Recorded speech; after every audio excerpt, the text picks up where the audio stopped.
What's happening, guys? Welcome to another video. I am on my way to London. I'm in London. I've got a couple of meetings and some work stuff, and I thought I'd take you with me because we're gonna smoke some cigars and we're gonna talk some watches as well. So I'm on a bit of a mission today, and if you watched my watch collection video, you'll know that one of my grail watches is a Vacheron Constantine. Now, I have never been into a Vacheron boutique. I'm going to have a go today. I'm going to go into the boutique. I'm going to have a word with them, and I'm going to find out what the wait lists are like, how friendly they are to someone like me. These high-end watch boutiques, some of them can be a bit funny. I'm thinking about the future as well, right? In my mind, I'm already more successful than I am right now. And also, I've got a meeting with my contracts manager. The majority of my business meetings are in the office or boring scenarios. But every once in a while, when it's something like important, it's nice to go somewhere nice. Do you know what I mean? Whether that's like a decent lunch or go to a nice place for coffee, go to a cigar lounge. So we're going to go to James J. Fox because they got a cigar lounge there. First of all, what I want to try and do is get a good coffee in. So we're going to try and get to Shot, because that's one of the best coffee shops in London. Obviously, I'm not going to be able to film in the Vacheron boutique. I'll get as much footage as I can.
I should have asked about this. Oh, so that's the Paul Aranyaga UK Regional Humidor. So this is the latest one from Hunters and Frankel. Oh, so wow. Here, if we open this. Oh my God. So this is all the Paul Aranyaga Regionals that were used in the UK over the last couple of years. So you've got the latest, which is 2021, the Aranyaga 47, which is the one on the top here. You've got two drawers of those. You've got the Sobresalientes 2014, which is this one here. It's probably one of my favorites, this one here. Look at it. And you've got the Regalis de Londres here, 2010, and 27 you have the Magnificos in here.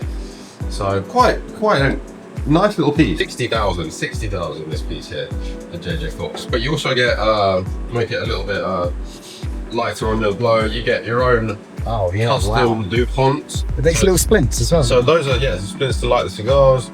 A little bit of a little notebook here, which has got all sorts of notes about the brand and how it was made, everything in there. Awesome. All the cigars inside there.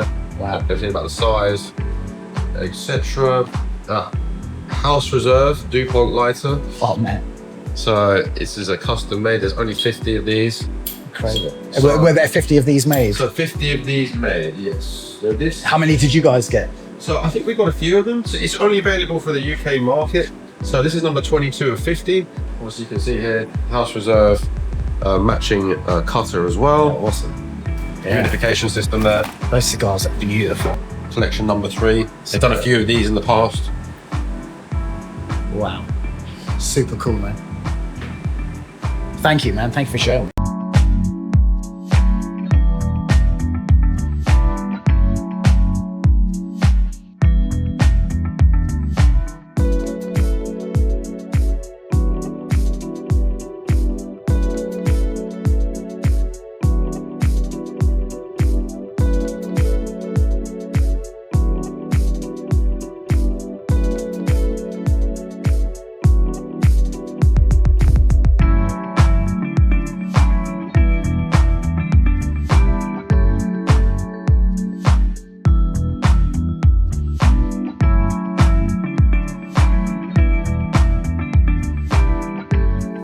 So you would have seen the outside of Rivet and Hide. If you're not familiar with Rivet and Hide is kind of like it's a menswear shop, right? And they specialize in like proper denim. I didn't know if there's appropriate film in there, but I did. They got me. So I'm going to show you what I got.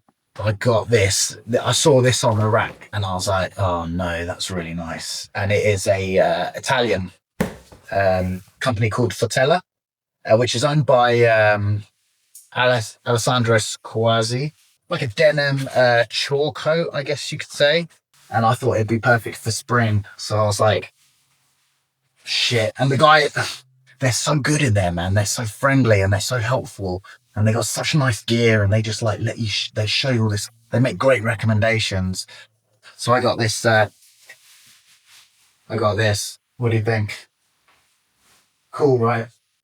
They got me, the bastards. It's Saturday morning now. It's quite a nice day, actually. My weekends usually just consist of training. So I tend to always like just cram my weekends filled with training, because I'll be perfectly honest with you, I don't actually like the weekends.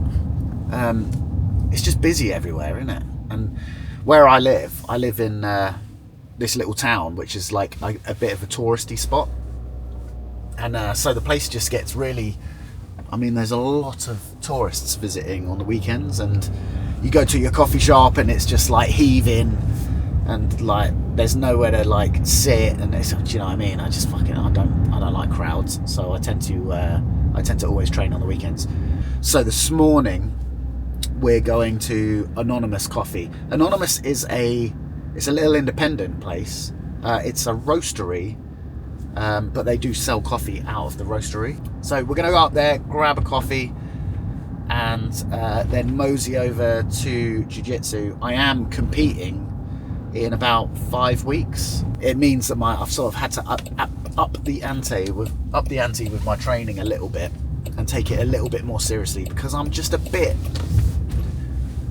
I don't know if this comes across on camera or from my YouTube channel, but I have a hard time taking things seriously, including myself.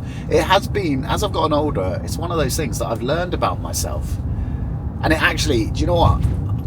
This came to me from a conversation I had with a black belt called Richard. Shout out Richard, he's a good man. And you know, we were talking about people and how their sort of character traits come across during training and like in a round. You know, when you're like in one of the hardest rounds of your life, you sort of like, you tend to learn a few things about yourself. And I asked him what he learned from me, and he said something along the lines of like, well, you know, you're never that serious, or it's never that serious, or something like that. And I was like, yeah, I don't take it that seriously, do I? And then I kind of like, that was like a little pearl of wisdom that I got from him. And then I like went away and thought about it, and I was like, is that one of the problems with how I do things?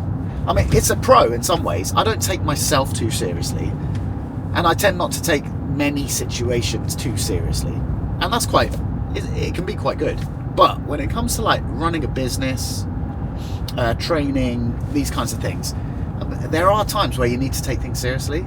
And I need to get better at that. Training and jiu-jitsu is one of them. I've had to do it with business, because when I didn't do it in business, things started getting a bit like squirrely. I've actually thought about it with this YouTube channel. Like it's not that I don't take it seriously, it's just that I kind of like have a relaxed approach, right? I just put my videos up. Well, you know, if people like them, cool. If they don't, it doesn't matter. I haven't monetized this channel. I don't really like have a real plan with it, do you know what I mean? And and I sort of think about, well, what if I did? What if I took it just a little bit more seriously? Would the videos be better? Could it go somewhere? Yeah, do you know what I mean? So it's like, it's one of those things that I've sort of uncovered in my life that is it's an interesting point of reflection. There's a lot of horse shit for a Saturday morning, isn't it? Apologies about that. But like, let's go get a coffee. I'm gonna take you to training. Let me know in the comments, is the jiu-jitsu thing of interest? I know there's a few of you that train martial arts. But like, I know that if you're not into it or you've never done it, it just looks like a bunch of dudes rolling around, right? So I understand that for the uninitiated, it kind of like might be a bit boring. So you let me know. But it's a big part of my life, so let's get a coffee in me, because I have no caffeine in me right now, which is probably why I'm talking so much nonsense.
Guys, absolutely standard behavior.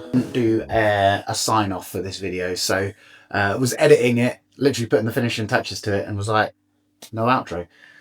Anyway, listen, thank you for watching the video. If you made it this far, thanks so much. Don't forget to drop a thumbs up, a like, and don't forget to subscribe to my channel, because I drop a new video every week. And let me know in the comments below if you enjoyed this kind of video. Like, you know I've got to do more of the sort of interview podcasty type ones. They are just harder to organise. Do you know what I mean? I have to get someone else lined up. We both have to get our diaries like in line. That's why I don't do them every week. But when I can, I will drop more. Hope you enjoyed the video, and I will see you in next week's video. Thanks a lot, guys. Have a great week.